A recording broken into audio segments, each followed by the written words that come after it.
रजा academy के बुलंद नारे, बाबरी मस्जिद शहादत दिवस पर मुंबई की सड़कों पर गूंजा अल्लाहू अकबर। अलहज मोहम्मद सईद नूरी साहब ने कहा, 6 दिसंबर 1992 वो ऐतिहासिक और दर्दनाक दिन है जो न सिर्फ भारत बल्कि पूरी दुनिया के मुसलमानों के दिलों में गहरा घाव की तरह उकेरा गया है।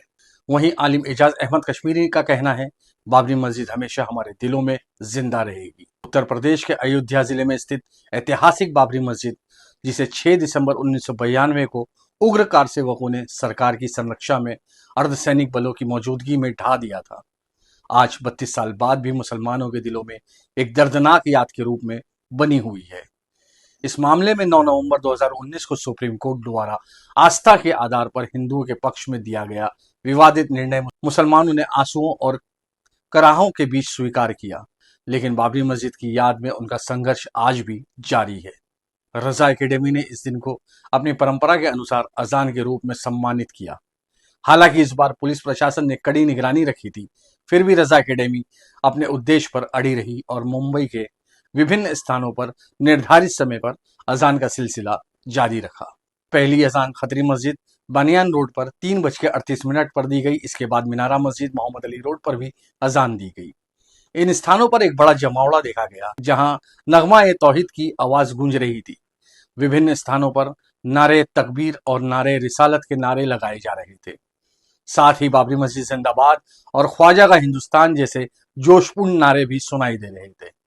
बच्चे और युवा बाबरी मस्जिद के समर्थन में कड़ी भावना व्यक्त करते हुए प्ले कार्ड्स भी लेकर चल रहे थे।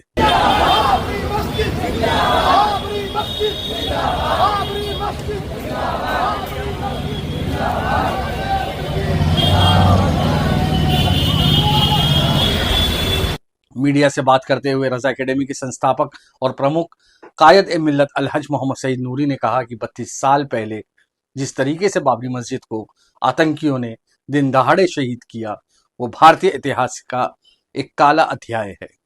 अफसोस की बात यह है कि न्यायपालिका ने इस घटना के घाव को भरने के बजाय सीधे तौर पर एक विवादित फैसला देते हुए बाबरी मस्जिद की जगह राम मंदिर को दे दिया, जिस पर अब निर्माण कार्य शुरू हो चुका है। यह फैसला संविधान और धर्मनिरपेक्षता के सिद्धांतों का उल्लंघन है। नूरी साहब ने आगे कहा कि मस्जिद सिर्फ ईंट और पत्थर का नाम नहीं होती, बल्कि जिस स्थान पर एक बार मस्जिद की स्थापना हो जाती है, वो हमेशा के लिए मस्जिद बनी रहती है। इस पर मुर्शिद कामिल हजरत मुफ्ती आजम हिंद का भी स्पष्ट फतवा है। ऑल इंडिया सुन्नी जमात उलमा के राष्ट्रीय उपाध्यक्ष मोहम्मद सईद नूरी ने अपनी बात रखते हुए नई पीढ़ी को यह संदेश दिया है कि चाहे हम जीवित रहे या ना रहे, हम अपनी अगली पीढ़ी को बाबरी मस्जिद से अपनी मोहब्बत बनाए रखने के लिए प्रेरित करेंगे, जो आतंकवादियों द्वारा शहीद की गई थी। आखिरकार नूरी साहब ने बाबरी मस्जिद की शहादत के बाद फिर से सक्रिय हुए कुछ दुष्ट तत्वों का जिक्र किया, जो देश भर में मस्जिदों के नीचे राम के अवशेष ढूंढ रहे हैं, जैसे संभल की शाही जामा मस्जिद, बदायूं की ऐतिहासिक मस्जिद, दिल्ली की जामा मस्जिद और दरगाह मुआली अजमेर शरीफ पर भी मंदिर का दावा किया गया है, जो 1991 के संसद द्वारा पारित एक्ट के खिलाफ है। इस एक्ट के अनुसार जिन मस्जिदों, मदरसों, दरगाहों की जो स्थिति, उन्हें वैसे ही रखा जाए। यदि कोई इस कानून का उल्लंघन करता है तो इसके खिलाफ कानूनी कार्रवाई की जानी चाहिए। शहजादा शेर मिल्लत हजरत आलिम एजाज अहमद कश्मीरी ने कहा कि बाबरी मस्जिद हमेशा मस्जिद ही रहेगी। भले ही दुष्ट ताकतों ने हमारी मस्जिद को जबरदस्ती छीन लिया है, लेकिन वो हमेशा हमारे दिलों में जिंदा रहेगी।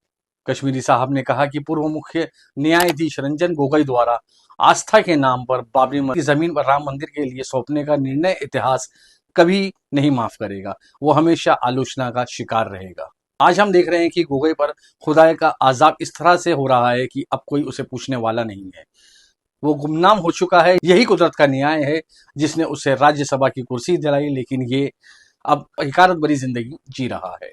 हजरत मौलाना अमानुल्लाह रजा ने कहा कि रजा एकेडमी पर तमाम दबाव के बावजूद जिस तरह से अजान का सिलसिला जारी है, ये नई पीढ़ी को बाबरी मस्जिद से जुड़े रखने के लिए एक अहम कदम है।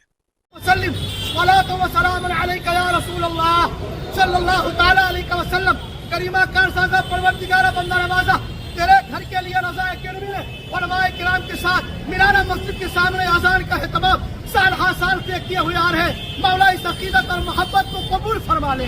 अल्लाह बाबरी मस्जिद को उसी जगह तामीर फरमा दे। अल्लाह तेरी बारगाह से अभी फैसला नहीं आया है, अल्लाह तो अपनी बारगाह करीमा से के